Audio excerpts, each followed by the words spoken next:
Conclusion, and I'll leave you a couple of notes. I want to tell you a little bit of my background first before we go there, just to leave this with you. When I was in the third grade, I was about 8 years old. One of our assignments was to write a story.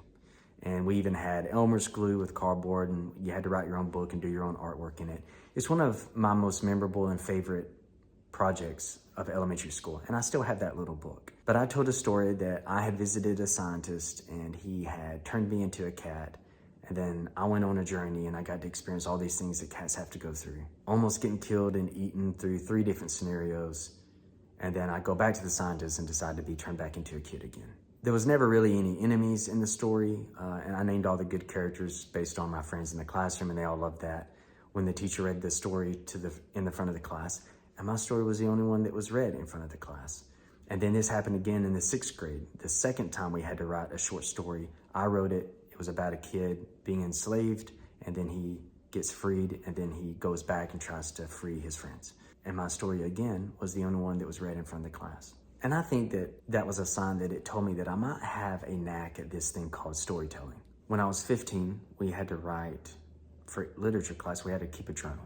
And I've got 3 to 5 3-ring binders about this thick of just journaling from probably the ages of 15 to the age 30. And writing with my hand, ink on paper, it taught me thrift. It taught me how to use one word so that I didn't have to write 3. My first young professional job, I was a teacher. I was an adjunct professor at David Lipscomb University in Nashville, Tennessee for a few years, and then I was a prep school teacher in Houston, Texas at a high school. I wanted to find a way to blend my love for storytelling and my background as a teacher. I wanted to blend that into a course.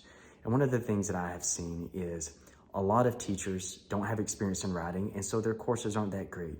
And I've seen great writers try to teach a class on writing and it not be that great because they're not natural born teachers. So that was another reason why I wanted to have this class with you, is because I knew I could do it and I believed I would be good at it. And I hope for your sake that I was. So that's a little bit about my background, and I'm going to leave you one more writing tip.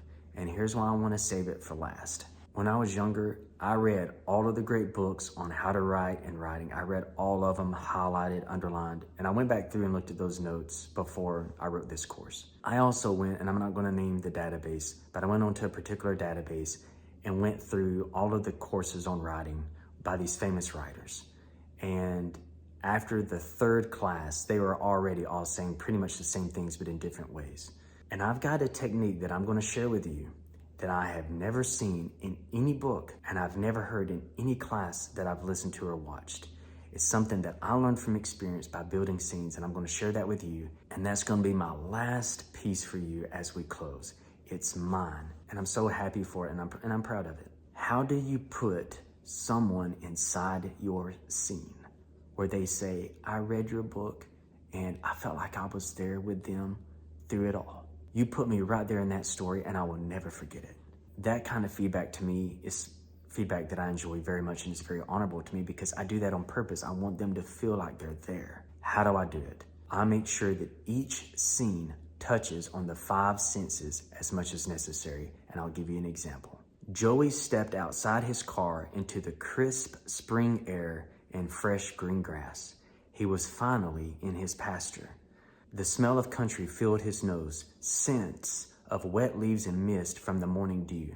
Wild birds sang in the distance, and he sipped his favorite coffee from his favorite mug, and he was glad to finally be home. I gave you taste, touch, see, hear, smell. I gave it to you in that paragraph. Let's do it again. Joey stepped outside his car into the crisp spring air and fresh green grass. He was finally in his pasture. The smell of the country filled his nose, scents of wet leaves and mist from the morning dew. Wild birds sang in the distance, and he sipped his favorite coffee from his favorite mug and was glad to finally be home. And by me doing that, I put you in the story. I hope this has been helpful to you. I'm on most of the social media networks. I have my own website. Feel free to send me a note and tell me how this impacted you. And I'm pretty sure I'm going to offer writing coaching where I can read your story or your screenplay and offer feedback. I've been warned by people that you'll enjoy that for a while and then later you'll get burned out on it and you'll stop offering those services. But I'm pretty sure I am going to offer those. And if you want to check out my website, jamesrussell.org and see if I am offering that. And if you think that that would be a good fit for you, maybe we'll meet there. And now, as we come to a close, I have a final word for you. This is something that I say in most of my videos, not in the writing course, but a lot of other videos that I've published, and that's this. I wish you all the best.